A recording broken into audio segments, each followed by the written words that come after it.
So ayun mga boss, welcome back po dito sa Balbas in the House. Ayan, part 2 na tayo. Pero bago yan, kung hindi ka pa nakasubscribe, baka naman pwedeng pasubscribe naman po and palike na rin po ng video at pakishare na rin po kung hindi naman kalabisan. At nga pala nakalimutan kong sabihin yung title nito sa part 1. Ang title po nito is Out. O-U-T. Out. Okay, simulan na natin mga bossing. Let's go! Sinabi ni Tatsuya na ito ay isang lugar na pinuprotektahan ng isang babae lang. Tapos ay biglang dumating si Tansawa at dali-dali itong lumapit kay Tatsuya. At sinabi nito na maraming salamat dahil nagpakumbaba ka kanina. Sinabi ni Tatsuya na oo, maaaring patay na ako ngayon kung haharap ako sa ganun karaming tao. At nagpakumbaba ka rin naman. Kaya salamat din sa'yo. Sinabi ni Tansawa na tignan mo nga naman, bandang huli, sobrang hina naman ng boses mo ngayon. Halos hindi na kita marinig. Tumahimik ka, sagot naman ni Tatsuya. Tapos ay nakipagkaibigan na si Tansawa. Sinabi nito na saan ang bahay mo? Sinabi ni Tatsuya na nakatira ako at nagtatrabaho sa isang yakiniku restaurant malapit dito. Ganun ba? Sagot naman ni Tansawa. Maaari ba akong makitulog sa inyo? Bakit? Sagot naman ni Tatsuya. Hindi ba't magkaibigan na tayo? Sagot naman ni Tansawa. Sinabi ni Tatsuya na hindi normal yon. Kakakilala lang natin. Tapos makikitulog ka na? Isa-isang kinulit ni Tansawa ang mga kasama nito. Subalit wala kahit isa ang pumayag. Kaya naman parang batang naiinis si Tansawa. Tapos ay biglang dumaan si Chihiro at sinabi nito na ang akala ko magkakaaway lang kayo kanina pero magkakasundo na kayo ngayon. Sinabi ni Tatsuya na ang lakas ng loob mong sampalin ako kanina ha. Sinabi naman ni Chihiro na galit ka pa rin hanggang ngayon. Huwag kang masyadong gumagala dito gamit ang mga sapatos mong nakatapak ng tain ng aso. Mahirap maglinis. At dahil dito pinagtinginan siya ng mga tao at diring-diri naman si Keiji. Kinabukasan, nagbubuhat ng barbell sina Tatsuya at Kaname. Sinabi ni Keiji na ano ba yung ginagawa nyo sa ganitong kainit na panahon? Sinabi ni Tatsuya na nakikita mo naman siguro hindi ba? Sinabi naman ni Kaname na kailangan din na may ensayo ka para sa araw-araw na pakikipaglaban. Sinabi ni Keiji na ganun ba? Ngayon ko lang narinig na nag-e-ensayo din pala ang mga basagulero. Sinabi ni Shogo kay Kaname na kahapon inatake ng Bakurakan ang iilan sa ating mga tauhan. Kailangan din natin maging alerto. Sinabi ni Tatsuya na ayon kay Kaname ang Bakurakan ay parang mga sindikato. Tama ba? Oo, sagot naman ni Kaname. Ang Bakurakan ay pinapatakbo ng tatlong magkakapatid, si Kasumasa, Koji at Kenzo Shimohara na mas kilala bilang Three Guevara Brothers. Sinabi ni Shogo na si Kasumasa ang pinakamatanda sa tatlong magkakapatid. Siya ang namamahala sa mga gawaing ilegal. Hindi nito pinapalampas ang lahat ng mga hadlang sa kanilang negosyo. Ayon sa bali-balita, pinatay nito ang isang mababang uri ng gangster dahil nang himasok ito sa kanilang negosyo. Ang pangalawa naman ay si Koji. Isa itong malaking tao at napakalakas. Kagaya ng kuya nila, wala rin itong awa. Ang pinakabata naman ay si Kenzo. Palagi itong may dalang sandata at kagaya ng kanyang mga kapatid, wala rin itong awa. Ang tatlong ito ay mapanganib na kalaban. Sinasakop nila ang underworld dito sa lugar na to. Sinabi ni Keiji na gaano ba kalaki ang agwat nila kumpara sa Kirihito. Sinabi ni Shogo na kagaya ng sinabi ko, mapanganib ang grupo na to at hindi sila lumalaban ng patas. Sinabi ni Tatsuya na hindi biro yon. Oo, sagot naman ni Kaname. Kaya kailangan naming wasakin ang Bakurakan. Sinabi ni Tatsuya kay Shogo na ikaw ba ang bodyguard ni Kaname sa buong araw? Sinabi ni Kaname na sa katawan ko na to, hindi ko kailangan ng bodyguard. Wala naman magagawa yung katawan mo laban sa isang baril. Sagot naman ni Shogo. Sinabi ni Keiji na kesa nagbubuhat ka dyan, turuan mo na lang ako ng yung killer technique sa pakikipaglaban. Sinabi ni Shogo kay Keiji na hoy, hindi ito anime. Walang killer technique pagdating sa laban ng mga delinkwente. Meron, sagot naman ng dalawa. Meron ba? Gulat na sagot ni Shogo. Sinabi ni Keiji na ano naman ang killer technique ni Mr. Kaname? Tapos ay sinampulan siya nito. Sinabi ni Keiji na pambihira talaga ang lakas mo. Sinabi ni Kaname na tama ka, kung sino man ang tamaan nito siguradong hindi na makakatayo. Sinabi ni Tatsuya na wala din kwenta yan kung hindi tatama. Paano tatama yan napakabagal mong sumuntok. Tapos ay ipinakita naman ni Tatsuya ang sa kanya. Sinabi ni Keiji na hindi ba't counter-attack lang yan? Tara, subukan mo, sagot naman ni Tatsuya. Sinabi ni Keiji na sigurado ka ba? Wala akong pakialam kahit tamaan kita. Sinabi naman ni Tatsuya na wala ka nang marami pang sinasabi. Sumuntok ka sa pinakamalakas na kaya mo at ito ang nangyari. Nadapa ang kulokoy. Tapos ay pinagtawanan siya ng mga ito. Sinabi ni Keiji na wala rin naman kwenta yan kung hindi rin naman tatama. Sinabi ni Tatsuya na papatayin kita. Sa parehong araw, nagmeeting ang Kirihito sa bowling alley. Sinabi ni Tansawa na ilan sa atin ang inatake ng Bakurakan. Sinabi ni Rion na sa ngayon, nasa 14 ang inatake nila. Sinabi ni Masaru na bakit ba ganun sila kadaling nabugbog? Sinabi naman ni Kaname na gaano ba karami ang umatake sa kanila? Sinabi ni Rion na itong nakaraan kasama nila ang neighborhood gang. Sinabi naman ni Shogo na halos nasa 70 ang nadagdag sa kanila. Sinabi ni Tanzawa na nasa ilan na lang ba tayo ngayon? Sinabi naman ni Keigo na may mga nadagdag at nabawas sa atin. Nasa 9 na po tayong lahat ngayon. Sinabi ni Masaru na tara na, puntahan na natin sila at wasakin na natin silang lahat ng minsanan. Sinabi naman ni Meguro na hindi ganun kadali yun. Sa kabilang banda naman, nagdadasal si Chihiro kung saan namatay ang kanyang kapatid nang biglang sabihin ni Tatsuya na, "Hoy babae." At mahinahon na sinabi ni Chihiro na, "Wag mo naman sana akong tawagin sa ganong paraan. May pangalan ako. Ako si Chihiro." Tapos ay nagpakilala rin si Tatsuya at sinabi nito na, "Nag-aalay ka pa rin ng bulaklak hanggang ngayon?" Sinabi naman ni Chihiro na, "Narinig mo na pala ang kwento tungkol sa kuya ko." Dagdag pa nito, kaarawan niya ngayon. Ganun ba? Malungkot na sagot ni Tatsuya. Sinabi ni Chihiro habang lumuluha ito. Noong nabubuhay pa siya, hindi ko siya nabibigyan ng bulaklak sa tuwing kaarawan niya. Ngayon lang, kung kailan patay na siya. Gusto ko pa siyang makakwentuhan. Subalit kahit kailan, hindi ko na siya makikita. Ito din ang dahilan kung bakit ayaw ko nang meron pang mamatay sa mga kaibigan ko. Dagdag pa nito, may mga tao din na malulungkot kahit delinkwente pa ang mamatay. Mas masakit pa ang maiwanan kesa mamatay. Dala ng lungkot, inuntog ni Tatsuya ang kanyang ulo. "Ano ba ang ginagawa mo?" Sambit naman ni Chihiro. Sinabi ni Tatsuya na, "Wag mo akong alalahanin, matibay ako. Kaya hindi ako mamamatay." Sinabi ni Chihiro na, "Sinusubukan mo ba akong pasayahin?" "Hindi naman sa ganon," sagot naman ni Tatsuya. Tapos ay pinunasan ni Chihiro ang dugo sa noo ni Tatsuya. Nagpasalamat ito at dito ay nagsimula na silang magkasundo. Tapos ay nasulyapan ni Chihiro na papasok sa bowling alley ang grupo ng Bakurakan. Kasabay nito, sinabi ni Masaru kay Tanzawa na isasama ko ang flying column papunta doon para wasakin ang Bakurakan. Sinabi naman ni Meguro na seryosong nag-iisip ang lahat ng tao dito kaya tumahimik ka dyan. Sinabi ni Tanzawa na sa ngayon, bakit hindi na lang natin sila kausapin mismo? Tutal, nandito naman na sila. Nagsitayuan ng kilihito nang makita nila ang Bakurakan. Sinabi ni Kaname na ano ang balak nyo at basta-basta na lang kayo pumunta dito. Sinabi ni Kasumasa na mukhang kapanapanabik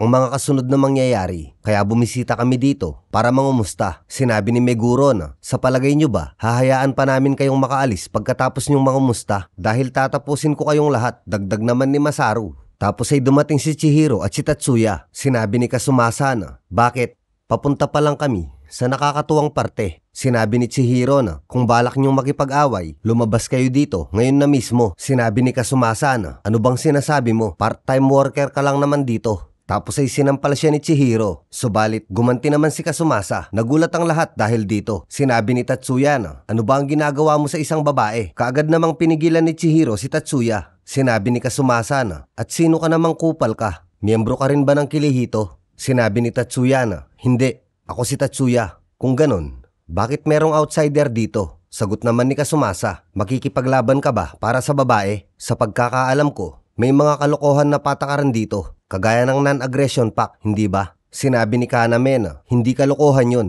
Isa yung importanteng patakaran. Sinabi ni Kasumasa na dahil ba ito sa isang gangster na namatay dito, ilang taon nang nakakalipas, matagal na ang pangyayari na yun. Nagalit si Tatsuya dahil dito. Subalit inatake siya ni Kenzo at dahil dito, nagalit ang lahat. Sinabi ni Tatsuya na huwag kayong makikialam. Sinabi ni Kenzo na ano, hindi ka ba gaganti? Sinabi ni Tatsuya na hindi ako makikipaglaban dito. At hindi ko hahayaan ng kahit na sino man na gawin ito. Sinabi ni Kenzo na huwag kang umastang maangas habang dumudugo ang ulo mo. Sinabi ni Tatsuya na hindi dumudugo ang ulo ko dahil inatake mo ko. Dumudugo ito dahil inumpog ko ang ulo ko sa pader kanina lang. Sinabi ni Kenzo na kung ganon, manatili ka dyan at mamatay. Nang aatakihin niya ito, bigla siyang pinigilan ni Tanzawa. Sinabi nito na sino ang may sabi sa'yo na pwede mong gamitin yan dito nang walang paalam? Dagdag pa nito, huwag kayong magmadali, wawasakin ng kilihito ang Bakurakan. Kaya kung pwede, huwag na muna kayong manggulo dito. Sinabi ni Koji na wala kaming pakialam sa lugar na to.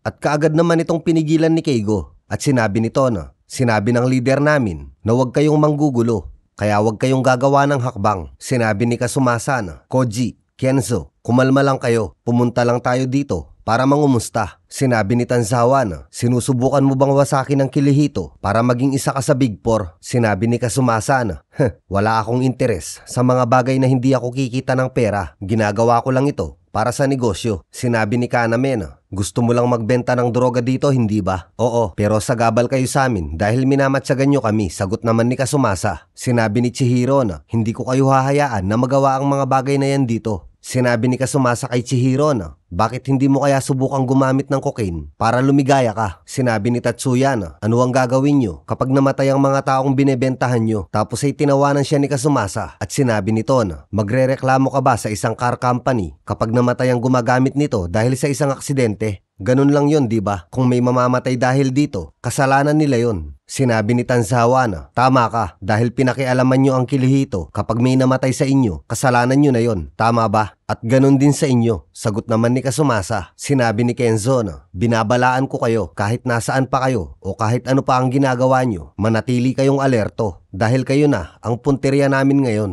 Sinabi ni Koji kay Tatsuya na, tatandaan ko ang mukha mo kapag nagkita tayo ulit, magkaaway tayo. Sinabi naman ni Tatsuya na, ilayo mo ang pagmumukha mo sa akin, nakakairita ka. Tapos ay umalis na ang mga ito. Kinabukasan, habang naghahanda ng lulutuin ng magtito, tinanong ni Tatsuya kung bakit ito naging yakiniku chef. Sinabi nito na, nung una, gusto ko lang makakain ng yakiniku ng libre. Sinabi ni Tatsuya na, yun lang ba ang dahilan? Sinabi naman ng tito nito na, oo, nung una, subalit napansin ko, nag-iiba ang lasa ng karne, depende sa hiwa. Isang araw, napansin ko ang isang customer na nasasarapan ito sa pagkain. Magmula nun, nagdesisyon ako na puprotektahan ko ang aking asawa sa pamamagitan ng yakiniku. Ganun pala yun, sagot naman ni Tatsuya. Tapos ay nahiwa ang daliri nito. Sinabi ng tito nito na, makinig ka, magiging ganap na chef ka lang kapag nahiwa na ang daliri mo. Dagdag pa nito, ang makaranas ng pagdugo sa isang laban ay gawain lamang ng mga bata. At kapag isa ka ng ganap na lalaki, kumilos ka para protektahan kung ano ang importante sa'yo. Sinabi ni Tatsuya na, sa ngayon, hindi ko pa po alam kung ano ang importante sa akin. Sinabi ng tito nito na, isa kang tanga pero hindi ka salot. Tapos ay dumating ang tita ni Tatsuya at sinabi nito na, hinahanap ka ng kaibigan mo. Si Kaname po ba? Sagot naman ni Tatsuya. Sinabi ng tita nito na, hindi, mukhang iba to. Nagulat si Tatsuya nang makita nito na si Tanzawa pala ang naghahanap sa kanya. Sinabi nito na, bakit ka nandito? Ayokong nakikita ako ng mga kakilala ko kapag nagtatrabaho ako. Sinabi ni Tanzawa na, magkaibigan tayo, hindi magkakilala lang. Pareho lang yun, sagot naman ni Tatsuya. Kagaya kay Kaname, nakalibre din ito ng pagkain dahil kaibigan nito ni Tatsuya. Habang nagtatalo ang dalawa, hindi napapansin ni Tatsuya na may customer na nanghihingi na ng bill. Sinabi ng customer na,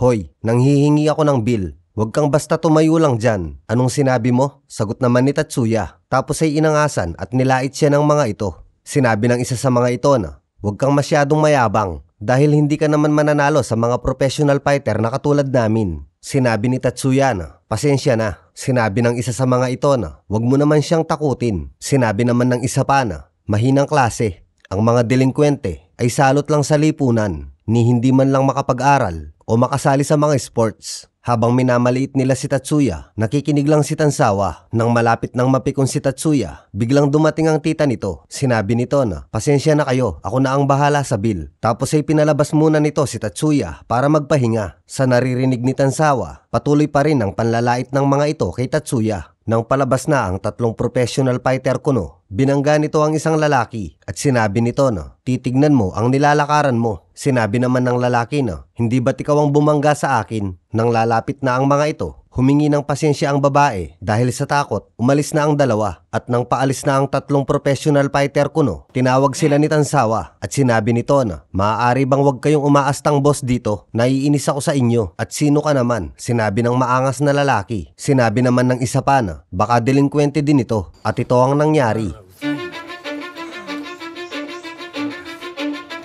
Cause I don't give a fuck what you say. Yeah, I'ma do shit my way. So you can go kick rocks, I'ma stack bricks up, build what I want to make. Yo, I got a lot of shit to say, so I'ma do this every day. I'll be writing things until I'm fucking buried in my grave. 6 feet deep under, but my body won't decay. Cause my messages are timeless, so they put them on display. Oh yeah, I rap with a certainty, I have a sense of urgency. A message for eternity, for everyone internally. I had some people burning me, but now they fucking learn to see I ain't the one to fuck with. Now they looking nervously, and I don't really care what you think of me respectfully. You can kick rocks if you think you're fucking...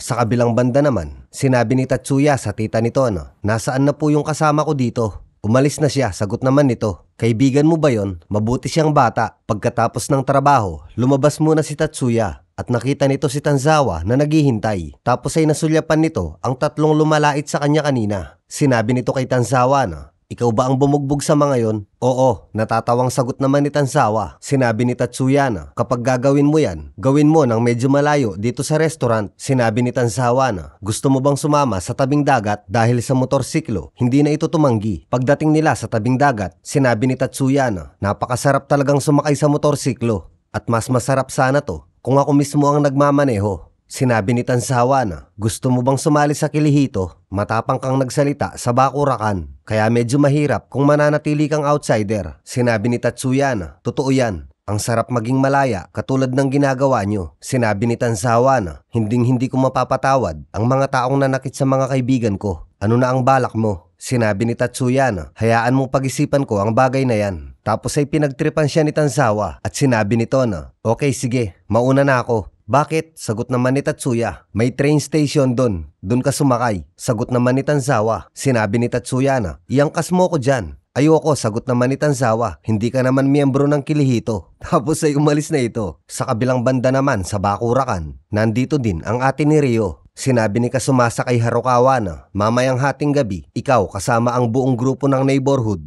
Gusto kong atakihin nyo ng buong puwersa ang hideout ng Kirihito. Nagulat ang kapatid ni Ryo nang makita niya ito. At nagsimula itong mag-alala. Sinabi ni Harukawa na, gagawin namin ito kung magbabayad ka. Dagdag pa nito, itong mga kasama mo, wala bang gagawin? Sinabi ni Koji na, isa-isa natin silang pupuntiryahin sa magkakaibang lugar. Sinabi naman ni Kenzo na, katapusan na ng Kirihito ngayong araw na to. Sinabi kay Kenzo ng isa sa mga babae na, bakit ka nakamaskara? Sinabi naman ni Kasumasa na, Kenzo, ipakita mo ang muka mo. Sinabi ng isang babae na, bakit may mga pilat sila sa muka? Sinabi ni Kasumasa na, si Koji ang may gawa sa pilat ni Kenzo. Sinabi ni Koji na, medyo napasobra ako sa pagdidisiplina. Dagdag pa ni Kasumasa, si Kenzo ay kapatid namin sa labas. Nung bata pa si Kenzo, hindi maganda ang naging kapalaran nito. Maging ang dalawang kapatid nito ay hindi siya tinatrato ng tama. Sinabi ni Kasumasa na, dismayado ba kayo? Ginawa lang namin yon para sa ikabubuti ng kanyang hinaharap. Tapos ay tahimik na umalis si Kenzo. Sinabi ng isang babae na, saan ka pupunta? Sinabi ni Koji na, hindi nyo kailangan mag-abala sa isang lalaking katulad niya. Sumunod naman na tinanong ng babae ay ang pilat ni Koji. Sinabi ni Kasumasa na, nakagawa siya ng kasalanan kaya ginawa ko sa kanya yan. Sinabi nito sa kapatid ni Ryo na, ano ang problema? Bakit hindi mo ginagalaw ang alak mo? Sinabi naman ng kapatid ni Ryo na, sa palagay ko, kailangan ko nang umalis. Sinabi naman ni Kasumasa na, nagsisimula pa lang tayong mag-enjoy. Tapos ay nilabas nito ang droga. Kasabay nito, magkakasama naman ang Kirihito sa Sanrui Restaurant at pinag-uusapan nila ang tungkol sa Bakurakan. Sinabi ni Masaru na, sa ganitong sitwasyon, gangwar lang ang paraan para matapos na to. Sinabi naman ni Meguro na, kung kikilos tayo ng walang plano, marami sa atin ang mawawala. Tapos ay lumabas si Tatsuya at sinabi nito na, bakit nandito kayong lahat? Sinabi ni Tanzawa na, malapit lang kasi to at masarap ang pagkain. At dahil dito, natuwa naman ang tita ni Tatsuya. Kaya naman, nagbigay na naman ito ng libreng pagkain. Sinabi ni Tatsuya na, tita, hindi mo kailangan magbigay ng libre sa mga kaibigan ko.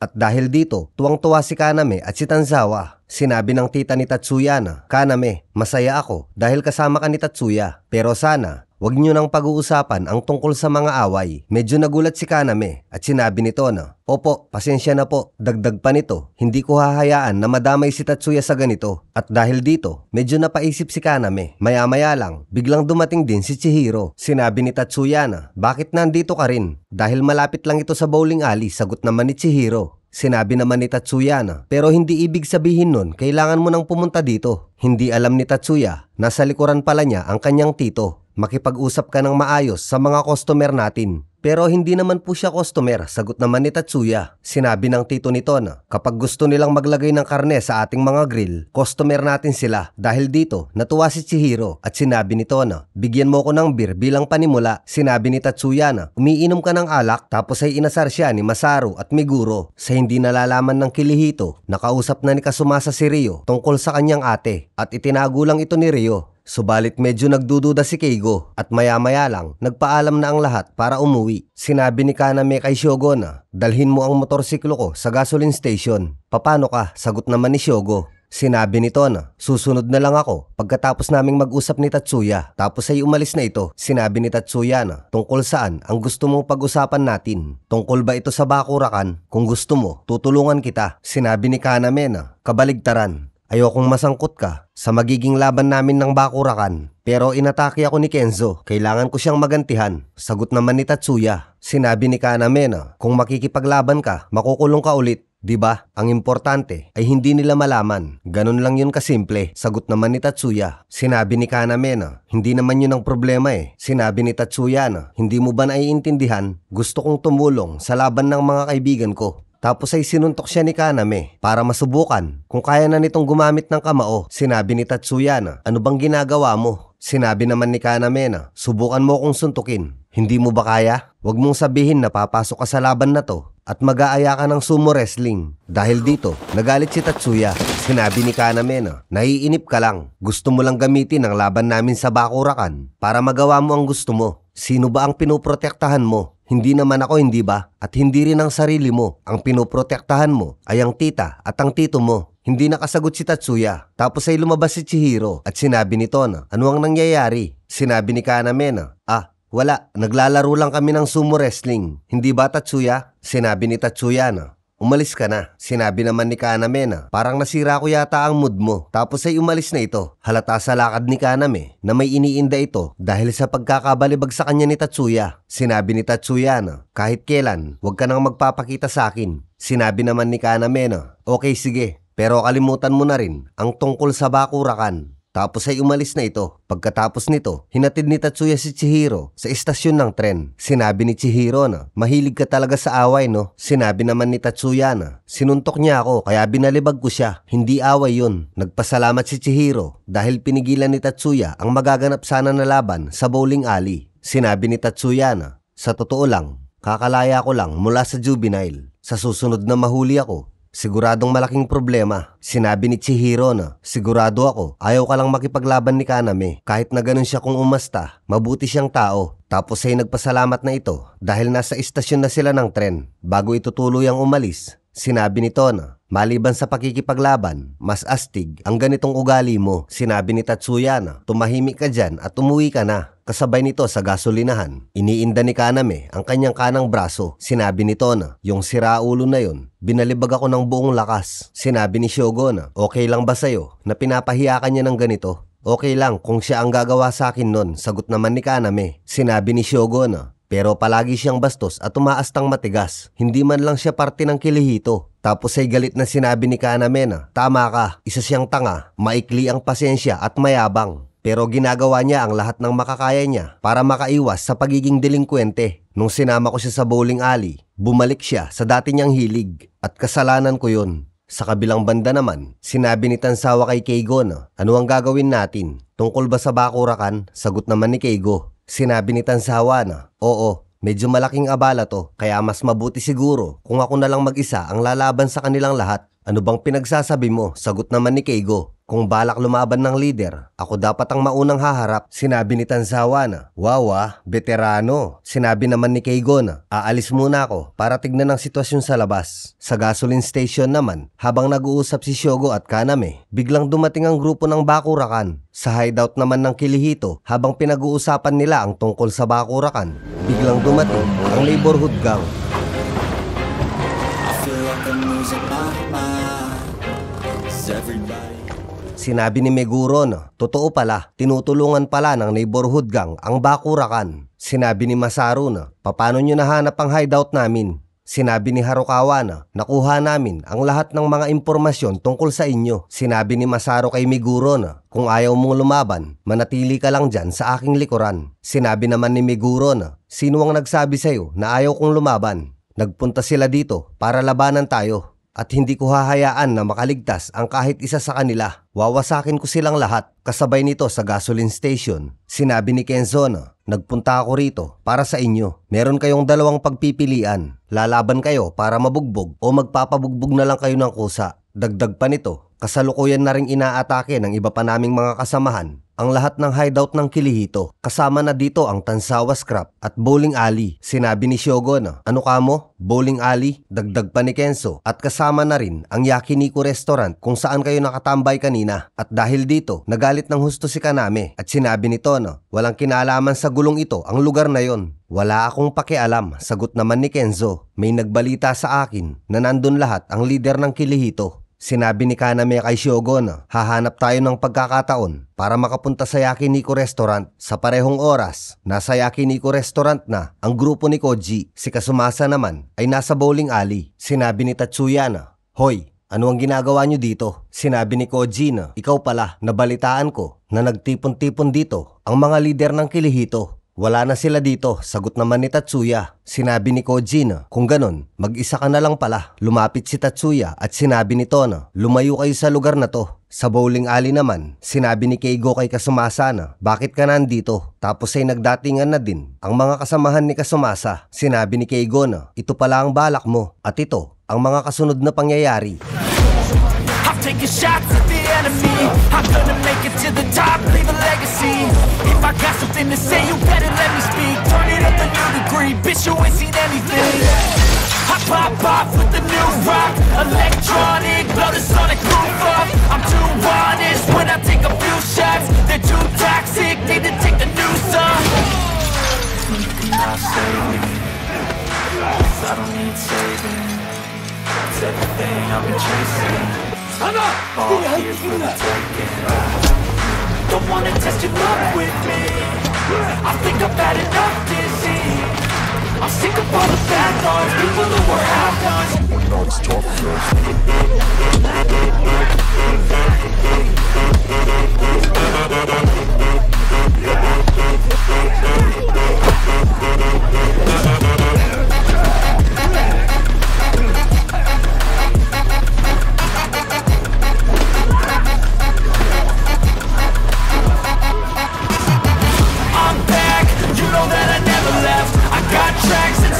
That you never guess. I don't slack, don't lose, learn your lesson yet. When I get to choose what I do, I'm like a weapon now. Sharp as many, but got hard, I'm ready to change. Scars to envy, to win large and plenty. I like to play fast, never change back. Calling out, I'll pay back, 'cause I'm great at that. Oh.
I'ma leave a legacy. You'll be looking small when you're standing right next to me. I'm 5'10",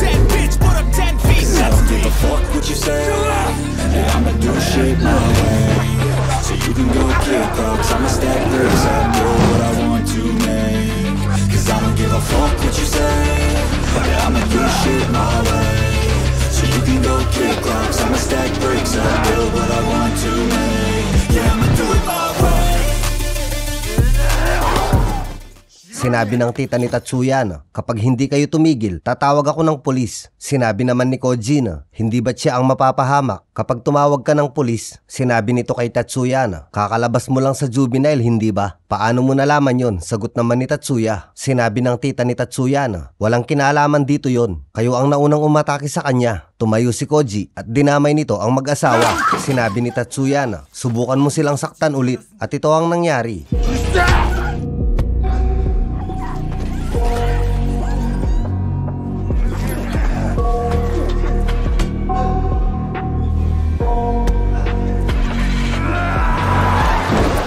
Matapos siyang banggain ni Kenzo, sinabi nito na kupal ka talaga, pati mga kasamahan mo, dinadamay mo. Sinabi naman ni Kenzo na hindi namin sila kasamahan, mga tauhan lang namin sila. Sinabi ni Kaname na Tatsuya, pasensya na.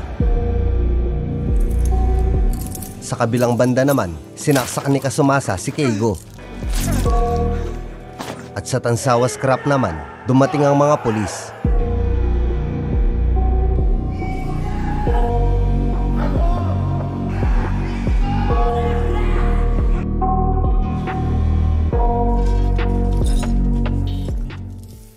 Kasabay nito sa Yakiniku Restaurant, sinisisi ni Tatsuya ang kanyang sarili. Si Kaname naman ay nasa critical na kondisyon at dinala ito sa ospital. Kaagad naman itong ipinaalam kay Tatsuya. Kagaya ni Kaname, na ospital din si Keigo at Shogo. Sinabi ni Meguro na ayon kay Shogo, mahigit sa 10 katao ang kalaban ng bawat isa sa kanila. Sinabi ni Keiji na hindi kayang talunin ng 10 katao lang si Mr. Kaname. Dagdag pa ni Meguro, ayon kay Shogo, sumasakit ang kanang balikat ni Kaname. Nagulat si Tatsuya nang marinig niya ito. Sinabi ni Masaru kay Tatsuya na ano ang ginawa mo kay Kaname pagkatapos naming umalis? Tapos ay tumayo si Tansawa at umalis ito. Saan ka pupunta? Tanong naman ni Masaru. Gaganti ako, sagot naman ni Tansawa. Sinabi ni Chihiro na huwag kang umalis. Pasensya na pero hindi mo na ako mapipigilan ngayon, sagot naman ni Tansawa. Sinabi ni Chihiro na ayoko nang mamatay ang kahit na sino man. Sinabi naman ni Tansawa na si Kaname ay nasa bingit ng kamatayan ngayon. Para sa akin, pamilya ko siya. Hindi ko kayang umupo lang at hayaang masaktan ng aking pamilya. Nangaalis na ito, dumating ang mga pulis. Sinabi ng tauhan ni Mr. Ishido na kayo ang mga lider ng Kirihito, hindi ba? Iniimbitahan namin kayo sa police station. Gusto naming marinig ang iba pang detalye sa naging laban ng Kirihito at Bakurakan. Sinabi ni Mr. Ishido na pati na din si Tatsuya may nag-report sa amin na mayroon ding naganap na laban sa Yakiniku Restaurant. Kasangkot ka rin dito, hindi ba? Sinabi ni Tatsuya na hindi away ang naganap doon. Winasak ng Bakurakan ang Yakiniku Restaurant. Sinabi ni Mr. Ishido na mas makakabuti sa lipunan kung makukulong sa juvenile ang mga salot na kagaya mo. Sinabi ni Tansawa kay Mr. Ishido na nagsasalita ka ng walang basihan.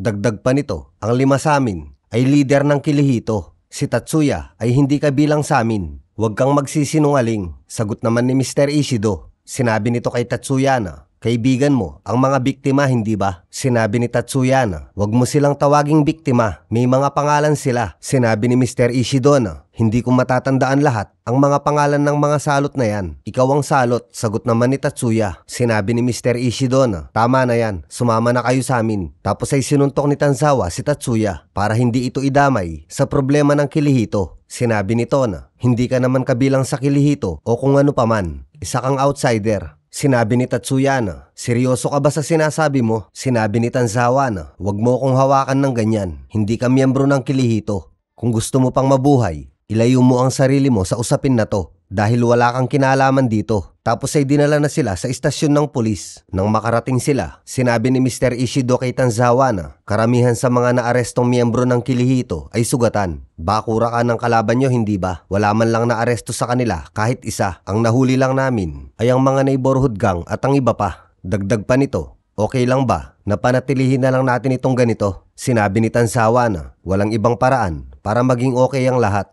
Kasabay nito, binabantayan ni Tatsuya si Kaname. Tapos ay dumating si Chihiro. Sinabi ni Tatsuya na dati, hindi ko kailangan ng rason para makipaglaban. Dahil lang akala ko, yun ang ibig sabihin ng pagiging malakas at hindi ka mananalo sa isang laban kung aalalahanin mo ang sitwasyon ng kalaban mo. Kaya ginugulpi ko ang lahat ng mga nakakalaban ko nang walang pag-aalinlangan. Hindi ko na din inaalala ang kahit na sino paman. Basta nagwawala lang ako. Pero iba si Kaname. Sinabi ni Tatsuya kay Kaname habang wala itong malay na Ikaw, hindi mo mapapatawad ang kahit na sino mang mananakit sa mga taong mahalaga sa'yo, hindi ba? Pagkatapos nito, naglalakad pa uwi si Keiji at si Hiro. Sinabi nito na, nag-aalala ako kung okay lang ba na iwanan natin si Tatsuya ng mag-isa. Sinabi naman ni Keiji na hindi naman siya ganun katanga para sumugod ng mag-isa. Tapos ay biglang dumating ang grupo ng Kirihito.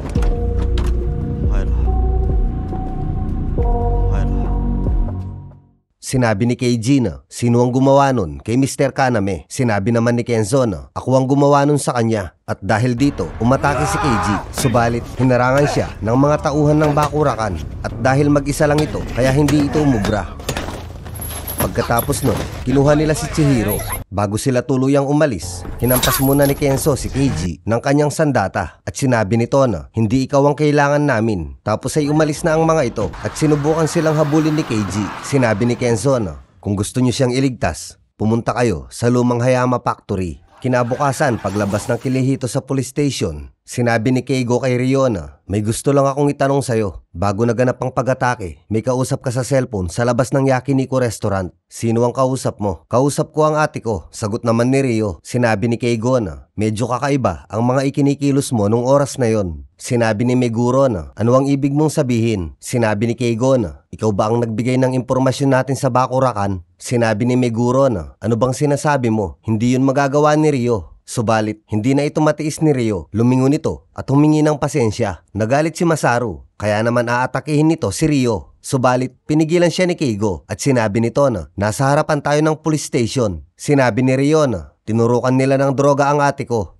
Ipinakita nila sa akin ang video na kung gusto ko daw na ibalik nila ang ate ko, sabihin ko sa kanila ang lahat ng hideout natin. Sinabi ni Meguro na, kaya pala sinakripisyo mo kami. Sinabi ni Ryo na, hindi ko akalain na aabot sila sa ganitong punto. Sinabi ni Tansawa na, umalis ka na at huwag ka nang magpapakita sa akin kahit kailan. Tapos ay umalis na ito. Sa Yakiniku restaurant naman habang naglilinis ang mga ito, sinabi ni Tatsuya na, bakit hindi nyo man lang ako pinapagalitan? Kasalanan ko kung bakit nangyari ito. Sinabi ng tito nito na, ako, nagdesisyon ako na protektahan ang restaurant na to at ang aking asawa. Sa buhay, darating ang panahon, nagagawa ka ng sarili mong desisyon. Dagdag pa nito, maaaring pasaway ka pero hindi ka salot. Tapos ay umalis muna ito para bumili ng sigarilyo. Sinabi ng tita ni Tatsuya na, nung pinakiusapan ako ng mama mo na alagaan kita, pinag-isipan ko ito ng mabuti. Kinausap ko ang tito mo at sinabi nito na tanggapin kita. Dagdag pa nito, dati ding delinkwente ang tito mo. Kaya sa palagay ko, naiintindihan niya ang nararamdaman mo. Sinabi ni Tatsuya na, maraming salamat po sa pagtanggap nyo sa isang katulad ko. Sa kabilang banda naman, ibinalita ni Keiji kay Meguro na kinidnap ng Bakurakan si Chihiro. Lalong nagalit si Masaru dahil dito. Sinabi nito na, sumusobra na sila. Sinabi ni Keigo kay Tanzawa na, tatawagin ko na ba ang mga natitira pa nating miyembro? Hindi. Okay na yon, sagot naman ni Tanzawa. Sinabi ni Masaru na, ano bang pinagsasabi mo? Ganito ang ginawa nila. Tapos, uupo na lang tayo. Sinabi ni Tanzawa na, hindi, wawasakin ko ang Bakurakan ng mag-isa. Sinabi ni Meguro na, teka lang, hindi natin alam kung gaano sila karami. Para mo na ring hiniling sa amin na ipahamak ka. Sinabi ni Tanzawa na,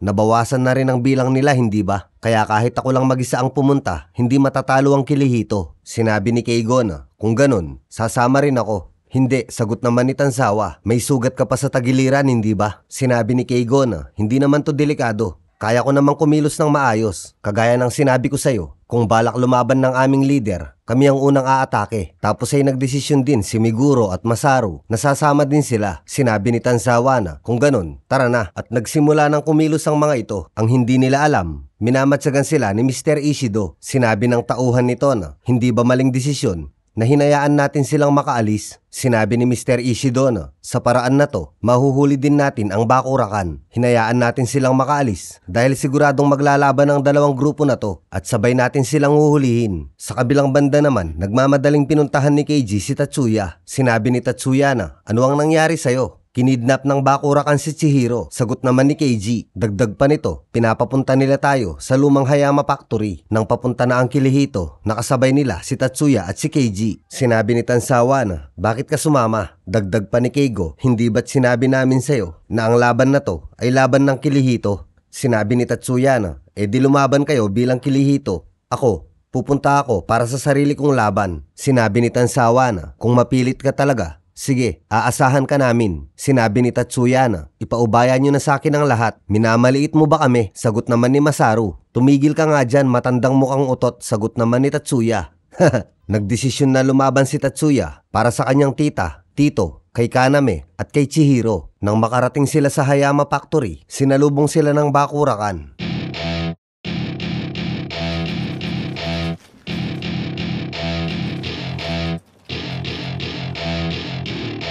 Sinabi ni Kasumasa na, 6 na katao lang kayo. Natawa si Tansawa at sinabi nito na, higit pa kami sa sapat, di ba? Medyo na insulto dito si Kasumasa. Tapos ay inilabas nila si Chihiro. Sinabi nito kay Tatsuya na, pasensya na, iligtas mo ako. Sinabi ni Tansawa na, ikaw na ang bahala kay Chihiro. Sige lang, sagot naman ni Tatsuya. Kung ganon, simulan na natin. At ito ang nangyari. I don't give a fuck what you say. Yeah, I'ma do shit my way. So you can go kick rocks, I'ma stack bricks up, build what I want to make. Yo, I got a lot of shit to say, so I'ma do this every day. I'll be writing things until I'm fucking buried in my grave. 6 feet deep under, but my body won't decay. Cause my messages are timeless, so they'll put them on display. Oh yeah, I rap with a certainty, I have a sense of urgency. A message for eternity, for everyone internally. I had some people burning me, but now they fucking learn to see I ain't the one to fuck with. Now they looking nervously, and I don't really care what you think of me respectfully. You can kick rocks if you think you're fucking better, see. I will outwork you, turn you to an enemy. Hurt you so bad that you're gonna need some therapy. I got the motherfucking recipe. I've been cooking up hits, I'ma leave a legacy. You'll be looking small when you're standing right next to me. I'm 5'10", bitch, but I'm 10 feet I next don't to give me. a fuck what you say. Yeah, I'ma do shit my way. So you can go kick rocks, I'ma stack bricks up, build what I want to make. Cause I don't give a fuck what you say. Yeah, I'ma do shit my way. So you can go kick rocks, I'ma stack bricks up, build what I want to make. Yeah, I'ma do it my way. Sa kalagitnaan ng laban, biglang dumating ang isang sasakyan at sakay nito si Ryo. Nagulat si Keigo dahil dito. Sinabi ni Ryo na, hindi ako umaasa na mapapatawad niyo ako dahil lang dito. Pero sa ngayon, ito lang ang kaya kong gawin para makatulong.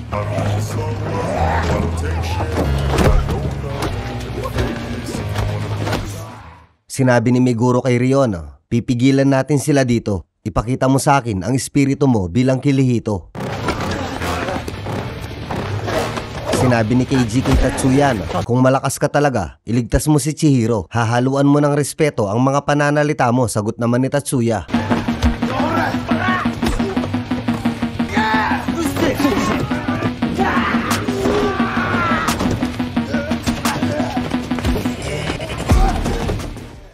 Habang nasa loob sina Tansawa, Keigo at Tatsuya, nanatili naman sa labas ang iba pang miyembro ng Kirihito para pigilan ang mga tauhan ng bakurakan.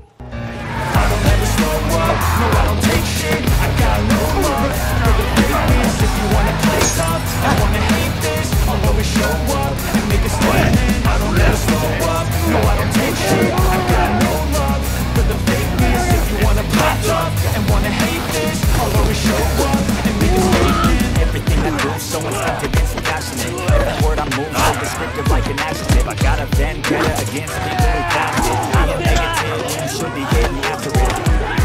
I got facts over tracks, this and that. Speak slow, speaking fast, not the roast, not the gas. Think I'm okay at last, but I don't know if that can erase all the past. And the pettiness, a reflection of the emptiness. Hilarious, you think you're worth my time, you're delirious. Mysterious, because you are behind the fake exterior. Inferior, you know I'll always be a bit superior. Get off of me, this ain't no humble brag. I want you to hear words, you can say them back. I want you to feel free from the chains at last, and to believe in what you got, it was built to last. Yeah.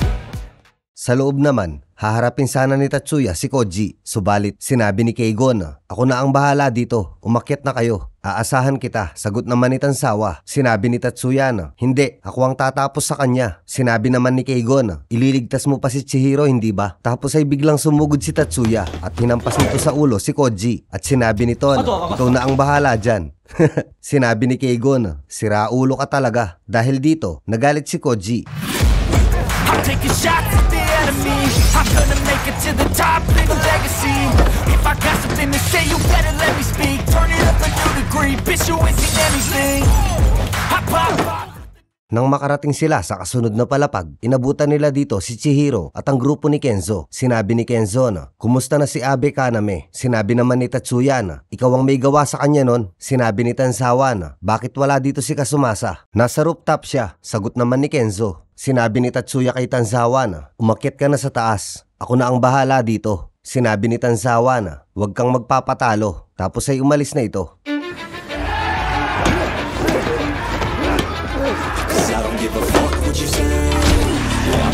Shit my way, so you can go kick rocks. I'ma stack bricks up, build what I want to make. Yo, I got a lot of shit to say, so I'ma do this every day. I'll be writing things until I'm fucking buried. Pagdating ni Tanzawa sa rooftop, sinalubong kagad siya ng mga tauhan ni Kasumasa. Deep under, but my body won't decay, cause my messages are timeless, so they'll put them on display. Oh yeah, I rap with the certainty, I have a sense of urgency, a message for eternity, for everyone internally. I had some people burning me, but now they fucking learn to see I ain't the one to fuck with.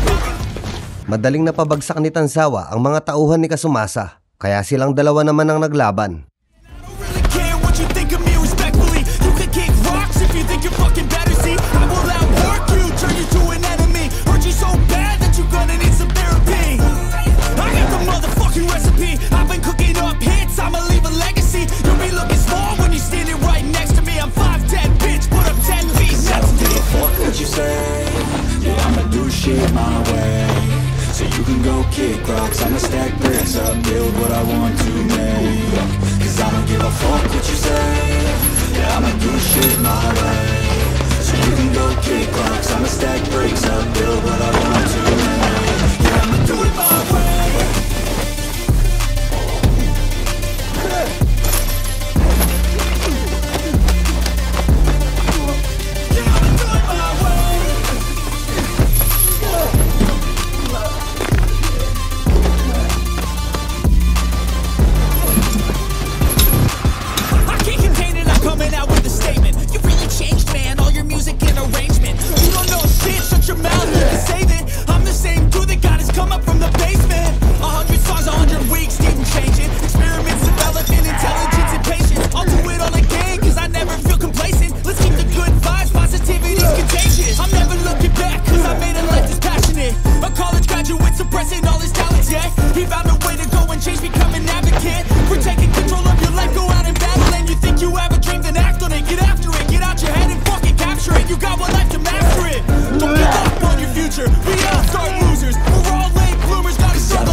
My way, so you can go kick rocks. I'ma stack bricks up, build what I want to make. Cause I don't give a fuck what you say. Yeah, I'ma do shit my way, so you can go kick rocks. I'ma stack bricks up, build what I want to make. Yeah, I'ma do it my way.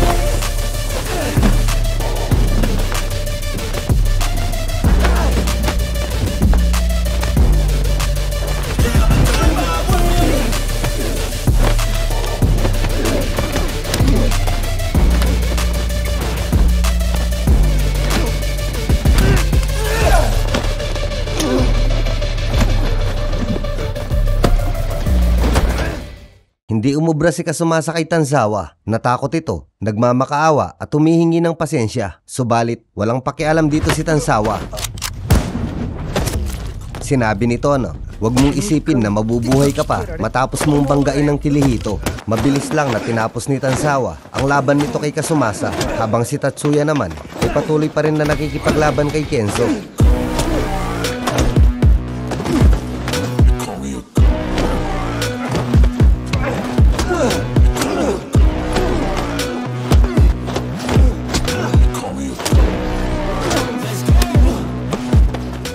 Habang naglalaban ang dalawa, naalala ni Tatsuya ang teknik ni Kaname at ang teknik na to ang dahilan kaya lalong nanghina si Kenzo. Binugbog ito ng husto ni Tatsuya hanggang sa hindi na ito makatayo. Tapos ay dumating na si Tanzawa. Sinabi nito na, mukhang tapos ka na rito ah. Lumapit si Tatsuya kay Chihiro. Sinabi nito na, okay ka lang ba? Okay lang ako, maraming salamat, sagot naman ni Chihiro. Sa hindi nila inaasahan, dumating si Kasumasa. Sinabi ni Tansawa na, matibay ka rin ha, mukha ka ng zombie. Tapos ay naglabas ito ng baril. Kaya natigilan si Tansawa at Tatsuya. Sinabi ni Tatsuya na, seryoso ka ba? Nananakot ka lang. Tapos ay nagpaputok si Kasumasa. Sinabi ni Tatsuya na, hindi ka dapat nagdadala ng baril sa ganitong klase ng laban. Sinabi ni Tansawa na, isang zombie na nagdadala ng baril. Nakakatawa ka. Sinabi ni Tatsuya na, surpresang pag-atake, pangingidnap ng babae, at pagdadala ng baril. Puro kabaklaan lang pala ang alam mong gawin. Hindi mo ba kayang lumaban ng patas? Sinabi ni Kasumasa na, huwag kayong masyadong mayabang. Mga salot lang kayo. Gumagawa din kayo ng mga hindi magagandang bagay. Kaya huwag kayong umasta na parang isang mabuting tao. Pare-pareho lang tayong mga salot. Kaya gumagawa ako ng mundo kung saan madaling mabubuhay ang mga katulad natin. Huwag mo kaming itulad sa'yo, sagot naman ni Tatsuya. Dagdag pa nito, maaaring pasaway ako, subalit hindi ako salot. Kasabay nito, muling bumangon si Kenzo. Natuwa si Kasumasa at sinabi nito na, babaligtad na ang sitwasyon ngayon. Kenzo, simulan mo nang umatake. Subalit, siya ang hinampas ni Kenzo. Sinabi nito na, problema na namin ang parting ito, umalis na kayo. Natawa si Tanzawa at sinabi nito na, hindi ikaw ang magdidesisyon tungkol sa bagay na yan. Binangga nyo ang Kirihito. Tapos ay dinampot nito ang baril at akmang papatayin si Kasumasa. Sinabi nito na, hindi ko mapapatawad ang mga nanakit sa mga kaibigan ko. Sinabi ni Tatsuya na, kung papatayin mo siya, magiging pariwara ang buhay mo. Sinabi ni Tanzawa na, simula pa lang, pariwara na talaga ang buhay ko. Tapos ay pinigilan siya ni Kenzo at sinabi nito na, nakikiusap ako sa'yo, hindi ikaw ang dapat na pumatay kay Kasumasa, ako ang dapat na pumatay sa kanya. Tapos ay narinig nila ang mga paparating na pulis. Sinabi ni Tatsuya na, ayan na ang mga pulis. Tapos na to, hindi ba? Sinabi ni Kenzo na, kung dadaan kayo sa hagdan na yon, may pintuan sa likod, doon kayo tumakas. Sinabi ni Tanzawa na, napakabait mo naman yata. Sinabi ni Kenzo na, ngayong araw na to, tapos na ang bakurakan. At mas makakabuti kung magkakaroon ng utang na loob sa akin ng Kirihito. Sinabi ni Tanzawa na, nasa inyo pa rin ang video ng kapatid ni Ryo, hindi ba? Mabilis na inilabas ni Kenzo ang cellphone. At sinabi nito na, nandyan ang video. Tapos ay binaril ito ni Tanzawa. At sinabi nito na, amanos na tayo. Sinabi ni Tatsuya na, bilisan natin, umalis na tayo. Sa kabilang banda naman, tumatakas na rin ang iba pang miyembro ng Kirihito.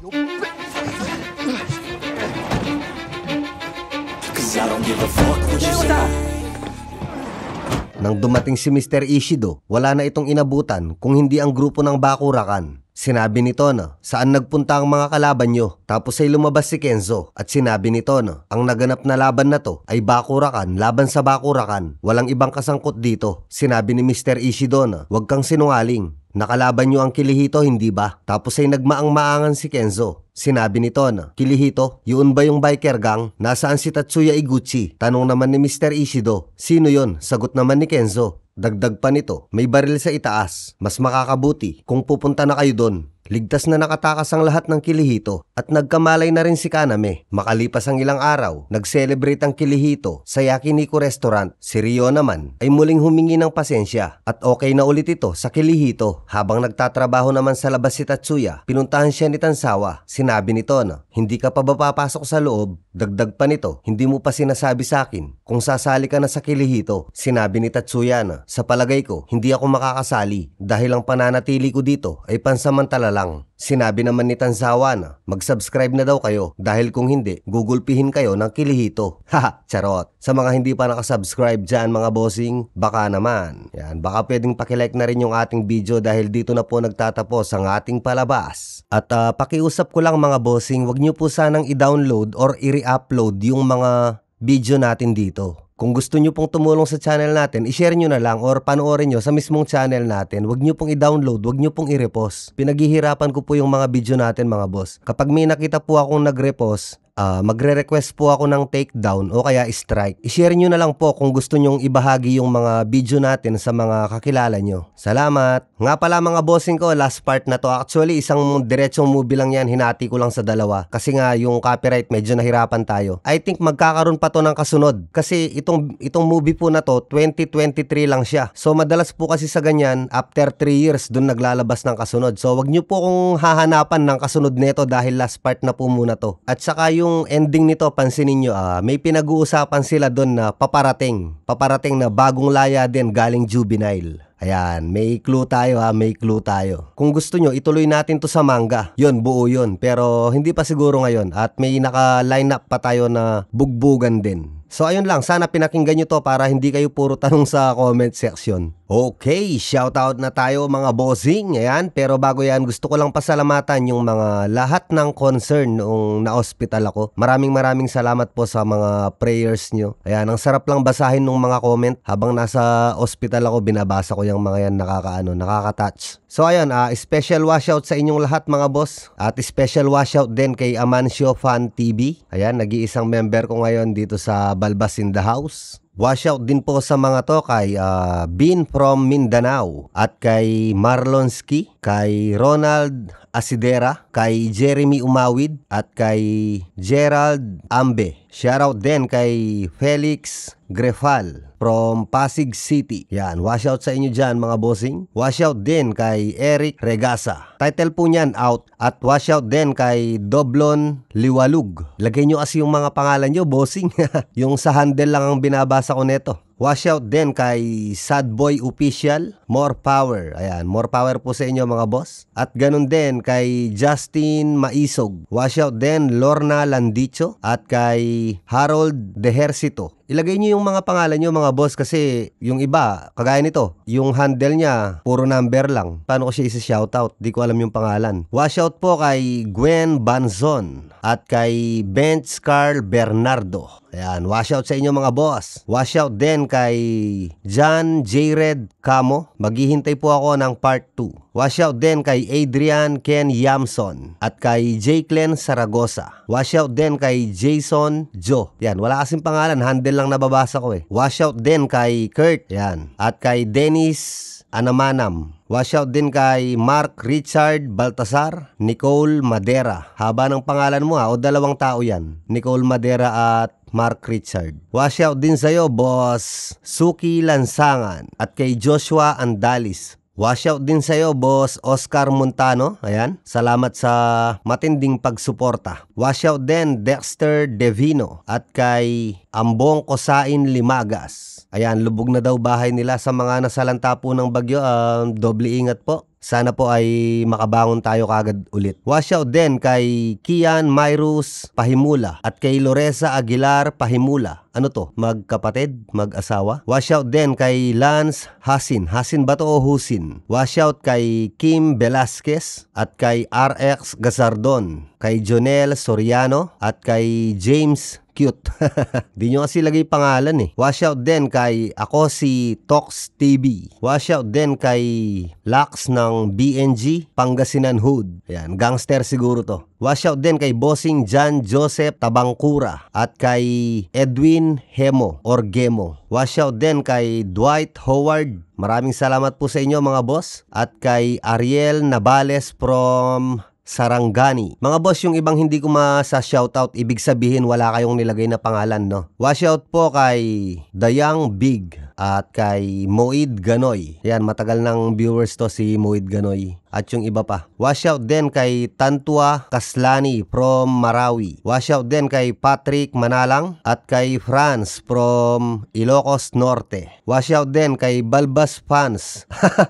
GG Samson. Ano pangalan mo, boss? Ganyan yung pangalan na ng ano mo, ng handle mo. Balbas Fans, GG Samson. Washout sa'yo, bossing. Sana nilagay mo yung pangalan mo para na shoutout natin ng mas maayos. Next time, lagay nyo yung pangalan nyo ha. Nahanap ko na rin ang channel mo sa wakas. Astig ng mga recap mo, idol. Shoutout ako sa next video, idol. Ivan Jeff Ramos. Ayan, maraming salamat sa iyo, boss Ivan Jeff Ramos. Ba't hinanap mo to, boss? Dati ka na bang nanonood dito tapos di mo na nakita? Shoutout din po kay Jason J. Saure from South Cotabato. At ganun din po kay Ernest Christian de la Peña. Washout din kay Chadi Vlog from Bicol. At kay Kubol Ugpula from Sambuanga. Ayan, sana nakalagay yung mga pangalan, no? Washout kay Jay Nagutom.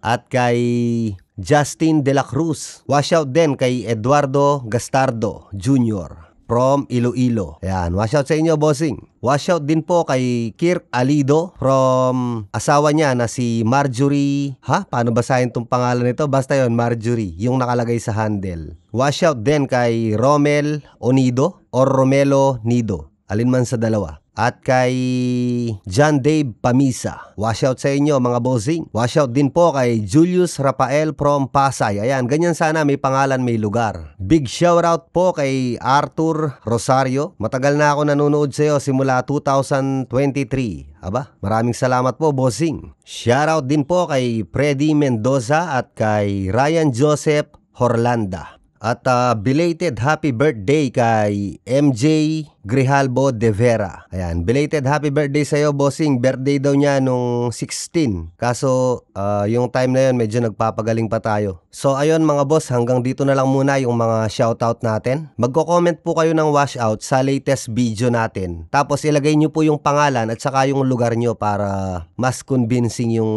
washout natin. Okay, maraming salamat po sa suporta ninyong lahat, mga bossing ko. At yung mga kupal dyan, ayan, magbago na kayo mga boss. Hindi na kayo bata. Matuto sana kayong umintindi, okay? Bye-bye po. Maraming salamat again.